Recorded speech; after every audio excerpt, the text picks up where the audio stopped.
prepárate, se avecina algo peor que una crisis.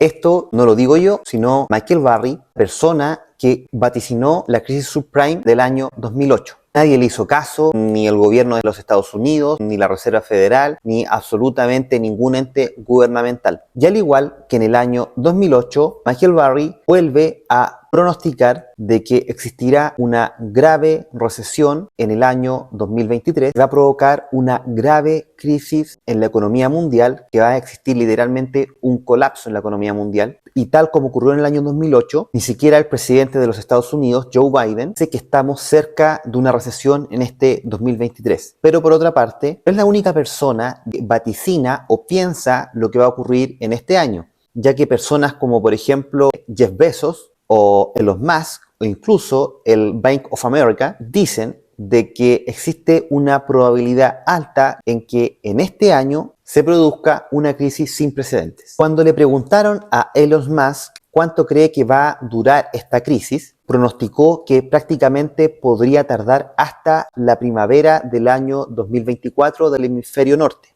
Prácticamente sería un año y medio. Otra persona importante como Jeff Bezos apoya la teoría de Burry, ya que él dice literalmente apégate a tu dinero y no compres cosas que no las vayas a necesitar y que te vayan a endeudar, ya que no se pronostica ni hay cifras alentadoras como para que tú malgastes el dinero. Él lo hablaba en específico a artículos que se vayan las personas a sobreendeudar para la pasada Navidad, para que no comprasen lavadoras, televisores o electrodomésticos que en el fondo se van a depreciar, van a estar haciendo un mal uso a los recursos de los consumidores. También Bank of America, segundo banco más importante de los Estados Unidos, vaticina una grave recesión en Estados Unidos. Por otro lado, cree que va a existir una devastación en los mercados bursátiles con unas caídas de las acciones hasta en un 24%, lo cual es bastante para un año. ¿Qué es lo que podemos esperar para este 2023? Si nos remontamos nosotros a la crisis subprime del año 2008, en donde quebraron emblemáticos bancos norteamericanos, ¿qué hubiese provocado si no se hubiese intervenido el gobierno en ese entonces estos bancos? Bueno, la verdad que las personas hubieran perdido todos sus ahorros y sus dineros y hubiese sido mucho más grave. Pero el hecho de que se salvaran y se inyectara dinero a la economía también provocó una inflación en aquel entonces, ya que estaba aumentando el circulante y esto provoca que tengas menor poder adquisitivo. El problema de la inflación actual se remonta a la pandemia, en donde los distintos gobiernos del mundo, para poder ayudar a las personas, inyectaron una enorme cantidad de dinero a los mercados. El mal menor en aquel entonces era traspasar dinero directamente a las personas. Pero esto, en el corto plazo, provocó una gran inflación, ya que existía una gran liquidez y eso fue directamente a las compras como electrodomésticos, productos de consumo básico y cualquier cosa que la verdad se empezó a comprar en masa. Incluso muchas personas hasta adquirieron vehículos o incluso el sector inmobiliario comenzaron a comprar departamentos, ya que las tasas de interés de aquel entonces estaban bajas también.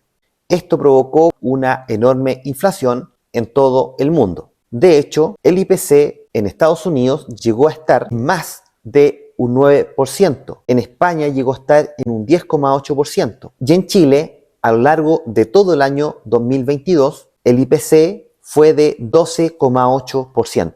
Lo cual indica de que el costo de la vida ha sido bastante alto para estos años y es como la resaca que estaba pasando desde la alta liquidez que tenían las personas durante la pandemia. Para poder controlar la inflación, la inmensa mayoría de los bancos centrales del mundo comenzaron a aumentar los tipos de interés para poder mantener a raya y controlar lo más rápido posible la inflación. Es una política monetaria contractiva. Básicamente se utiliza para evitar el consumo y que las personas puedan ahorrar más. ¿Qué provocó esto? Todos los tipos de créditos, los créditos de consumo, los créditos hipotecarios, los créditos de las casas de retail, todos se hicieran mucho más caros. Se le hacía la vida mucho más compleja a todos los consumidores en el mundo. Esto produjo a su vez una baja de las acciones de las empresas involucradas porque comenzaron a tener menos consumo, menos demanda, lo cual a su vez comenzaron a bajar los precios de las acciones porque comenzaron a ser empresas mucho menos competitivas, lo cual comienza a hacer que las personas cada vez vayan vendiendo de a pocos estas acciones y esto genere de que el precio aún caiga más. Por otro lado, cuando las empresas comienzan a ser menos competitivas y comienzan a tener menos utilidades, comienzan a despedir personas. Por lo tanto, se genera otro problema mucho más a la economía. No olvides suscribirte, ya que es gratuito y me ayudarías un montón para ir creciendo esta comunidad en YouTube.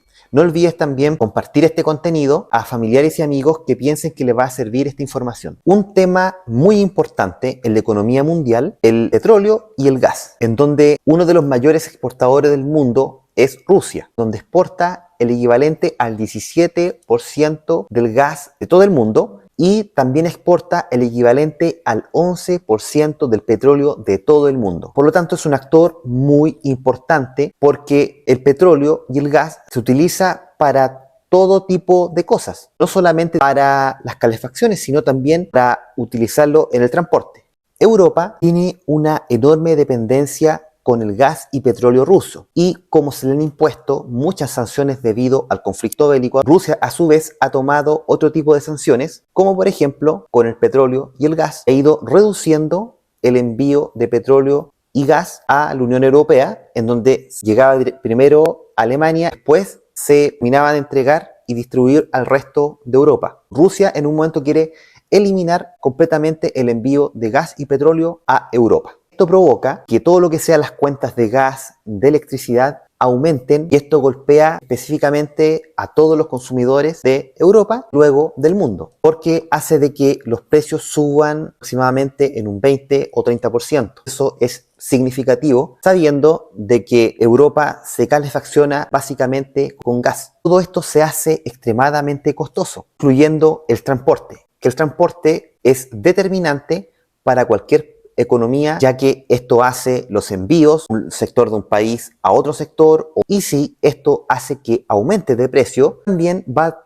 a ser mucho más caro el transporte, por ende va a ser también mucho más costoso los productos que se estén distribuyendo y comercializando. ¿Esto a dónde cae? En el aumento del precio de los productos directamente al consumidor. Actualmente Alemania cuenta con el 100% de la reserva de gas, pero dice que si es que no quieren caer en un 30% de las reservas de gas, sí o sí van a tener que aplicar racionamiento energético, cual nuevamente quienes se ven afectados, todos los consumidores de Europa. ¿Qué va a generar esto? Directamente va a afectar a las compañías, ya que van a disminuir sus utilidades. Al disminuir sus utilidades van a ir en despidos, pueden ser masivos o no, pero va a afectar la economía.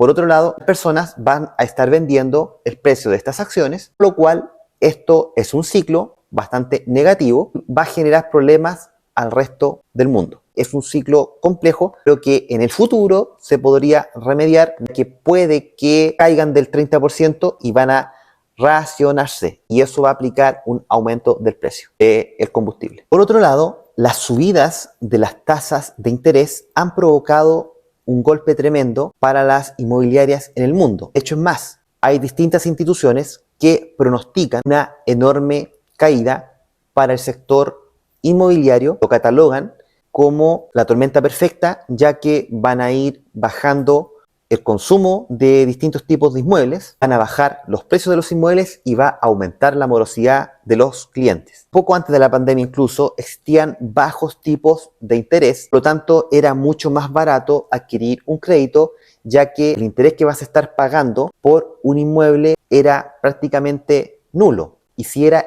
muy bajo, lo cual eso hacía que las personas pudiesen adquirir inmuebles a baja tasa de interés, lo cual produjo un aumento en el consumo de inmuebles y por ende, al haber una alta demanda y una poca oferta, hizo que los precios subieran. En conclusión, estamos en un escenario bastante delicado. No sabemos si efectivamente se va a producir lo que dice Barry, que lo hizo en el año 2008 y como te lo mencioné anteriormente, hay muchas personas y bancos que están con la teoría de Barry. Es probable que suceda, por ende, lo que tú puedes controlar es tus finanzas, trata de ser mucho más precavido, trata de gastar en lo estrictamente necesario, ten un fondo de emergencias, ya que no sabemos lo que viene, pero si muchas personas lo están diciendo, es por algo. Recomiendo cautela ante todo, no te desesperes porque hay cosas que escapan a nosotros, que no las podemos controlar, pero sí puedes mejorar y ordenar tus finanzas personales. Si te pilla una crisis económica, es mejor que te pille con tus finanzas ordenadas que si no la tuvieras. Recuerda que si te gusta este contenido, no olvides dejarme un like, un comentario y seguirme también en mis redes sociales como Fernando Astorga _, tanto en TikTok como en Instagram. Me gustaría leer sus comentarios abajo para saber qué opinan al respecto y si están tomando alguna medida para poder sobrellevar lo que pronostica Michael Burry. Nos vemos en un próximo video. Cuídate, que esté muy bien.